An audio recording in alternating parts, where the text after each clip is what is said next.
رحمۃ اللہ۔ السلام علیکم ورحمۃ اللہ۔ سامعین ناظرین لسنرز اٹینشن پلیز، توجہ کیجیے۔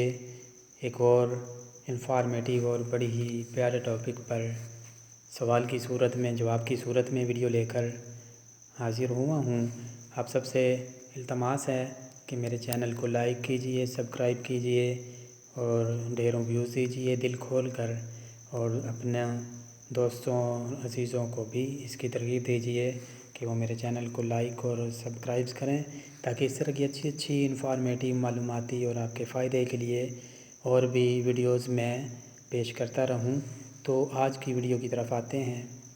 اس میں سوال ہے کہ نماز میں کعبہ کی طرف منہ کیوں ضروری ہے؟ کہ کعبہ کی طرف نماز میں منہ کر کے نماز پڑھنا ضروری کیوں ہے؟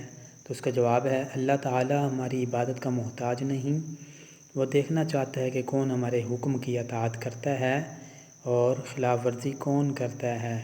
جس طرح پیدائش اور مادے کے لحاظ سے آدم علیہ السلام سے فرشتے زیادہ افضل تھے، کیونکہ ان کی پیدائش نور سے ہوئی اور آدم علیہ السلام کی مٹی سے، اسی طرح انسان کو کعبہ کی زمین اور اس کی دیواروں پر شرف اور بزرگی حاصل ہے۔